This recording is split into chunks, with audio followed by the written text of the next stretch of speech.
The month of June has been declared a time when South Africa reflects on its history and the role of youth in our society. And this is due to the events of June 16, 1976, when Soweto students rose up against the apartheid authorities of the time.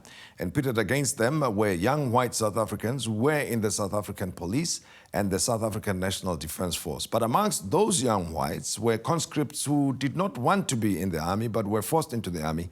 A few of them resisted and formed an organization called End Conscription Campaign. And we welcome Allstair Teeling-Smith and David Bruce, who are with us on the show. Good evening, gentlemen. Evening, sir. And pleasure to have you with us. You know, it's easy, the reason we invited you to be with us, to sometimes have a one-dimensional view of the situation of the time. That, in a simpler manner, here were students in Soweto. The entire white community did not like what was going on, and the government gave instructions, kill the children, and it is as simple as that, and people walked away from it. But it's not as simple as that, isn't it? Because we had, what was it called, the conscription system, which was military service for 2 years, and that is something that young white males had to perform.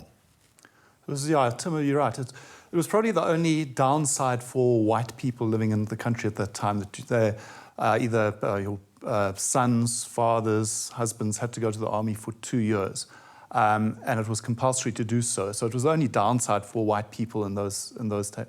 And many of us were against that. Some people, like David, in fact, went to jail for refusing to go to the army. Yeah, and you know, you say it's a downside because otherwise, you know, from the point of view of the government, apartheid was meant to be just a 100% privileged life for white folk, but this is the part that was interfered with. The freedom of the white people interfered with, what they had to serve time in the military. Exactly. We were very clear that going to the army, one was being called to defend apartheid, to fight for white supremacy, to fight for that privilege. Yes. And many of us just felt that was wrong, just from a moral, principled perspective. But also we tried to organize around through the End Conscription Campaign to say to white people that the system's actually not worth fighting for. You need to make a stand.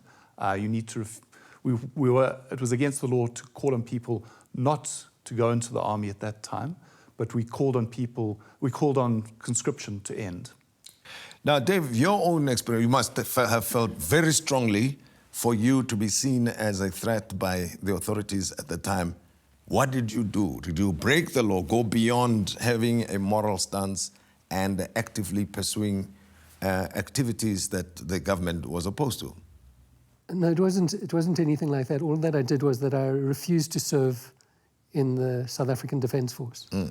And so what had happened was that in about 1983, they'd changed the law to make it more severe. So they wanted to discourage, you know, really ensure that the law discouraged people from even considering refusing to do military service. And so the system was that the law provided that if you refused to do military service, you were liable for a jail term 1.5 times as long as your outstanding military obligations.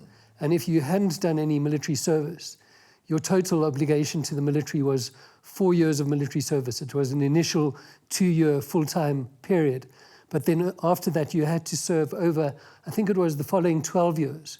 You had to serve each year 2 months of camps. And so that came to a total of 4 years of military service that you were eligible for.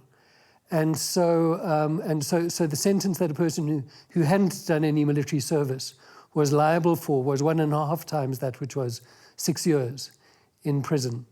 Were you the odd man out? Were you amongst a very small group of people who were, well, I think the word was verraaier, who were traitors and did not want to serve the state? Or do you think that the sentiment, at least, was widespread? Well, you see, I mean, there was, yes, there were quite a divergence of approaches to this whole issue. So some people, you know, there were some people who were proud to serve in the military and thought it was their duty. But then there were many people who went into the military reluctantly. And then there were also, within people who, there was a large group of people who tried to avoid going to the military in various ways. And the one way of doing that was by trying to stay at university for as long as possible. And because then you could get deferment of your military service if you were a student. Another option that a lot of people chose was to leave the country. Some, had a foreign passport. Some would apply for asylum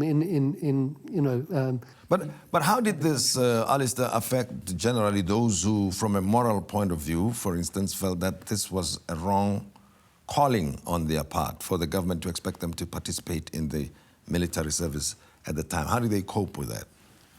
Well, it was a small group of white people, I guess, our generation, a subset of that.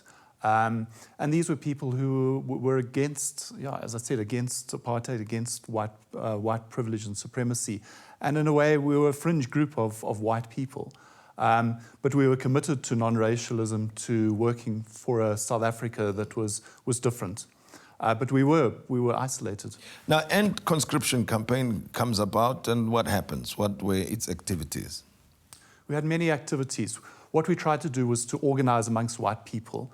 It was a broad front. It was a single-issue campaign attacking conscription.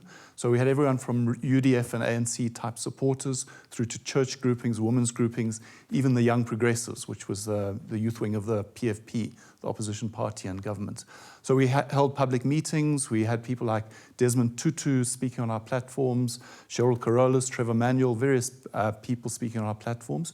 But importantly, we also tried to organize the youth through culture. We had people like Johnny Clegg playing at concerts. There was a counterculture music that we promoted as well. Johannes Korkerel, there were various groupings like that we brought. And we also had art exhibitions and various ways, trying to encourage people to support the call against conscription. And in many ways, conscription was the white underbelly of apartheid, the soft underbelly. And we probably attracted more attention from the state than we really deserved in terms of detentions of members. There were smear campaigns against some of the members, and people were harassed and detained. Now, the role, when you go back to it, Dave Bruce, 20 months or so that you spent in prison, right? Any regrets in your life that, it led to your time, your own freedom being taken away from you? Right, okay, no. To me, well, the one thing was that when I made a decision in terms of which I saw myself as willing to serve 6 years in prison. And so fortunately for me, what happened was that the year that I went into jail was 1988. And in the year after that, the whole world seemed to change because the Berlin Wall came down. It was the beginning of, what was significant in terms of conscription in South Africa was that the war in Namibia came to an end. And so conscription was cut in half. I think it was at the end of 1989 or the beginning of 1990. And so as a result of that, for instance, the government cut my sentence in half. And, there were various technical reasons why I was eventually released. Yes. But, my understanding was that many people were sacrificing their lives in the fight against apartheid, and that compared to the sacrifice that many people were making, that wasn't, the sacrifice that I was potentially subjecting myself to was not necessarily a big one. And so, I don't regret it. Here we are 40 years down the line, and it's a big issue, June 16 and this month of June as Youth Month in South Africa. Your reflections now, 40 years down the line, from what happened then, how it affected you as individuals, as well as what you think is going on, particularly in the white community. And I'm not suggesting that you speak on behalf of the white community. I'm asking the question because there's a lot of introspection and reflection that's going on, particularly in the black community at this time. She said, what is the meaning of June 16? What about the youth? Where are we now in terms of reconciliation? Are we making progress in forging a non-racial society, given the divisions of the past where violence was used to coerce people to abide by the apartheid system? I think, Tim, For me, it's a reflection on, I suppose, the power of youth in driving change. And certainly I've got grey hair now, we're much older than we were. But we need to open our ears collectively as a society to the youth. If you look at the youth of the 76 generation, the boycotts of the 80s, now look at the fees must fall, the Fallist movement. I think we as older people need to listen to the youth. We need to open our ears. We're being challenged. Sometimes what we see is maybe uncomfortable, but it's a period of self-reflection, I think. I'm certainly proud of the stand that we took. It was a small contribution, as David said, to perhaps where the country is going and has gone.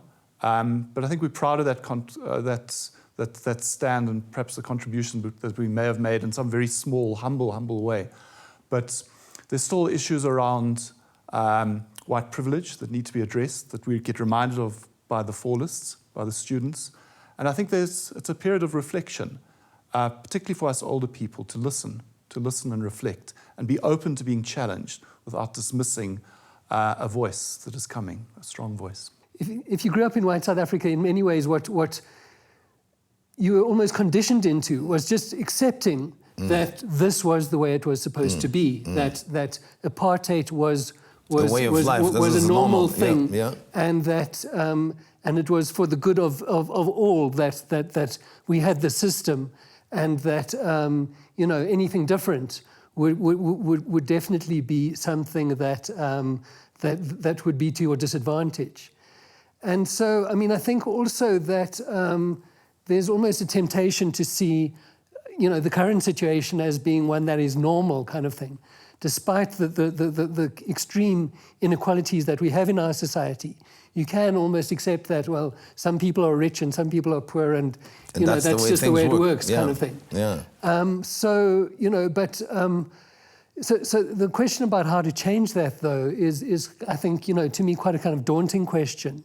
And so, in some ways, I kind of welcome the kind of radical voices that are putting themselves forward at the moment, though I'm not convinced that they actually have, real answers either. And so, I'm very uncertain about how we're going to kind of way forward in addressing these things. Because we are having a conversation and reflecting at the same time. I have a sense that notwithstanding the change, the democratic change that we have in South Africa, the 22 years up to now, and of course, late President Nelson Mandela gave us a whole lot of optimism. And within that short period of time, we thought that we are now normal. The Constitution talks about a non-racial society, that it's something that you can wish into existence. But it feels like the divisions remain and the tensions are still there.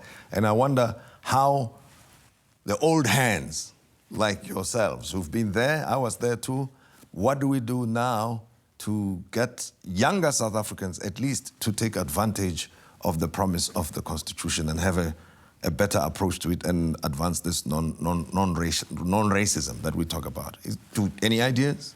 Yeah, I think it's the way we conduct ourselves in our day-to-day lives. This is a country still of division, unfortunately.